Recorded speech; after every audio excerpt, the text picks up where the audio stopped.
ধারাবাহিকের নতুন প্রোমোতে দেখতে পাওয়া যায় ফুলশয্যার দিন ফুলশয্যার ঘরেতে অফিসার অর্জুন আর গঙ্গা এবং সাথে রয়েছে বাড়ির অন্যান্যরাও। চলছে ভীষণ হাসি খুনসুটি আর মজা। হঠাৎই কাকিমণি অর্জুনের হাতে সিঁদুর কৌটোটা ধরিয়ে দিয়ে বলে, আমাদের বাড়ির নিয়ম হলো ফুলশয্যার রাত্রে বউকে আবারও একবার নিজের হাতে সিঁদুর পরিয়ে দেওয়া। এই বলেই কাকিমণি চলে যেতে গেলে অর্জুন সিঁদুর কৌটোটা খোলে আর গঙ্গার সিঁথিতে পড়াতে যাবে। ঠিক সেই মুহূর্তে একটা দমকা হাওয়ায় সিঁদুরগুলো উড়ে গিয়ে গঙ্গার চোখেতে পড়ে।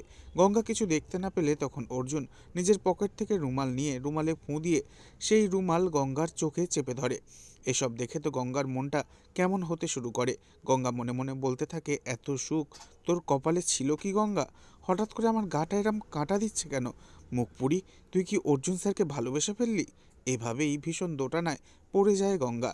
তবে কি সত্যি সত্যি আগামী দিনে এভাবেই রোম্যান্টিকভাবে দেখা যাবে অর্জুন আর গঙ্গাকে, নাকি আবারও বাধা হয়ে আসবে অহনা? নেক্সট আপডেট জানতে এক্ষুনি সাবস্ক্রাইব করে আমাদের সাথেই থাকবেন। ধন্যবাদ।